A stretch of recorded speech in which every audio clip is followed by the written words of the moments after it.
Zoti Softa, cilët duhet të jenë masat që këto sulme ose këto rrjedhje informacioni kaq të rëndësishme të mos ndodhin më brenda strukturës? Unë e kam parë nga jashtë strukturën dhe kanë qenë disa momente të cilët unë mendoj që ose gjykoj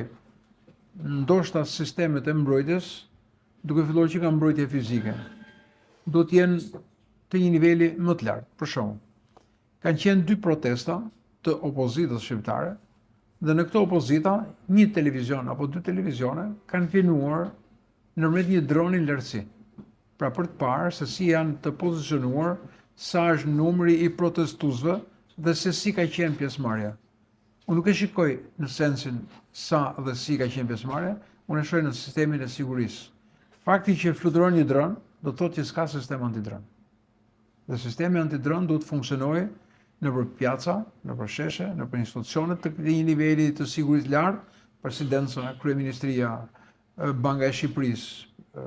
institucionet e rëndësisë veçantë, ku patjetër të një niveli të tillë është edhe struktura e posaçme, aeroportet, pikat e porteve. Pra këta janë pikat të cilët nuk mund të fluturojnë dronët. Dhe fakti që kanë fluturuar një dron dhe ka filmuar tregon që nuk ka një sistem antidron, që mund të shërbejë edhe si akt terrorist për të goditur strukturën apo për të goditur ndërtesën aty ku janë vlerat, për cilën spaku sot ka. Dhe kjo gjë më bën të mendoj që ndoshta mund edhe sistemet mos janë të një niveli të caktuar, edhe pse kanë investim shumë të lartë dhe kanë një asistencë duke filluar nga Shtetet e Bashkuara të Amerikës, që mendoj që sistemet e mbrojtjes mendoj se mund të kenë qenë të një niveli të lartë. Kështu që dyshimi mund të jetë që mund të kenë pasur akses ndoshta nëpërmjet një bashkëpunimi që mund të jetë dhe duhet hetohet nga brenda. Zoti Softa, a mendoni që këto dosje ose të dhëna që janë marrë nga, po themi, komunikimet e brendshme të spakut mund përdoren ose mund të jenë më shumë se flitet dhe mund përdoren për shantazhe ndaj biznesmenëve, ndaj të cilëve mund të hapur dosje timore ose ndaj politikanëve, ose edhe për t'i lajmëruar që ndaj tyre ka nisur një hetim? Kjo mund të shërbejë si një marketing ose si një biznes që ata mund ta përdorin, që mund t'i japin dhëna, që unë po t'jap dhëna, po dua këtë gjë. Pra edhe mund të ndodhë. Por më shumë se mund të ndodhë kjo, është fakti që këta persona të cilët mund mos kenë ndjenjë, mund të largohen nga territori. Dhe pjesë të atyre dosjeve që dyshohet, apo niveli i hyrjes brenda sistemit, deri ku ata mund të kenë arritur dhe për cilët persona mund të ketë pasur informacion që të ketë rrjedhur, patjetër që duhet të ketë masa sigurie, të cilët mund të avancojnë nga struktura e spakut duke kërkuar masa sigurie, po kjo nuk e di për cilët bëhet fjalë në çfarë niveli, në cilën fazë të hetimit është, kështu që edhe kërkesa për masë sigurie mbas është e parakoshme, por mund të dëmtojë deri diku nivelin e hetimeve. Zoti Softa, pak ditë më parë, prokuroria e posaçme publikoi dhe raportin që ishte dërguar kuvendit për punën që ka bërë këto vite dhe kishte disa shqetësime shumë të rëndësishme, siç ishte, po themi, presioni sipas tyre që është bërë nga politika, nga media dhe nga grupe kriminale për punën që ata kanë bërë. Po ashtu është publikuar edhe pasuritë e mëdha që janë sekuestruar nga politikanë dhe nga persona shumë të rëndësishëm të botës së krimit. Së pari tek raporti si e cilësoni si raport dhe shqetësimet e spakut dhe pastaj te pjesa e sekuestrimeve. Së pari, struktura e posaçme është miratuar me votat 100% të deputetëve të Parlamentit Shqiptar, duke quajtur si një risi dhe një hap i ri i cili ishte investuar nga Shtetet e Bashkuara të Amerikës për të luftuar kryesisht një kategori të caktuar personash, ku përfshiheshin grupet kriminale, terroriste, korrupsioni dhe politikanë të një niveli të lartë. Mbas një periudhe të cilën sigurisht ishin fillimi i aktivitetit të kësaj strukture, kishte një lloj entuziazmi në të gjithë krahët e politikës, por më pas kur ata goditën vetë, si në një krah dhe në krahun tjetër, sigurisht që filloi të ndryshoj qasja dhe ndryshimi ndaj kësaj strukture dhe madje fillon dhe etiketimet dhe sulmet ndaj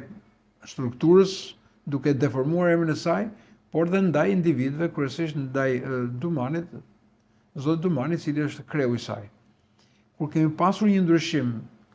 për zgjedhjen e zotit Dumani, më ka bërë përshtypje fakti që në këtë ditë prezent në këtë ambient, në ato ambient ka qenë ambasador amerikanë. Pra ka qenë ambasadë amerikane, të cilët insistonin shumë për zgjedhjen e zotit Dumani. Dhe kishin një tjetër përqasje dhe një tjetër simpati, ndoshta nga qeveria shqiptare, për një tjetër person i cili e kishte lënë atë mandat. Tashmë jemi në momentin kur jo vetëm shqetësimet e paraqitura nga struktura, por janë dhe ato të cilët janë mediatike, deklaratat e hapura publike, presionet e formave të ndryshme të përdorura nga politikanët të një niveli të lartë, të cilët kanë etiketuar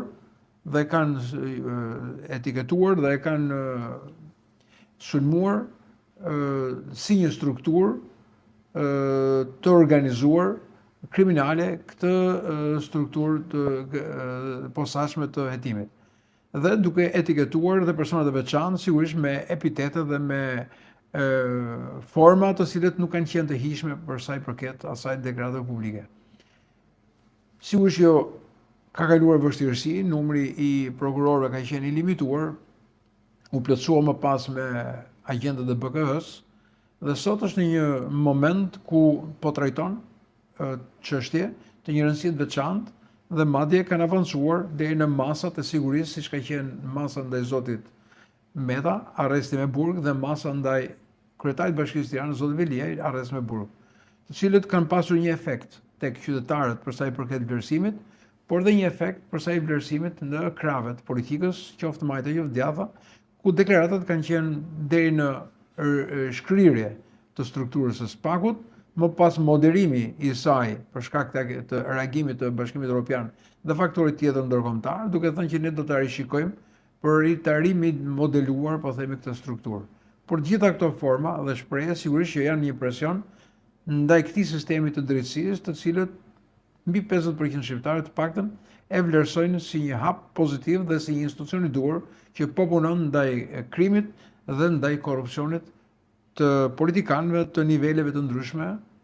të cilët janë akuzuar dhe akuzohen për shpërdorim të fondeve apo abuzim me detyrë. Për sa i përket pasurive të sekuestruara dhe atyre të konfiskuara, ka një raport, janë 300 e sa pasuri, mos gaboj, ku kryesisht janë të kategorisë vila, apartamente, troje, biznese, makina luksoze dhe para të cilët janë sekuestruar në llogaritë e tyre bankare. Por kemi dhe sekuestrime, të cilët vinë mbi bazën e një vendimi gjykate, kur ajo ka marrë formë prerë dhe bëhet konfiskimi i këtyre pasurive, të cilët sigurisht që i menaxhon dhe menaxhohen nga një agjenci e veçantë për trajtimin e pronave të sekuestruara apo të konfiskuara nga kjo botë që është pjesë e subjektit të strukturës posaçme.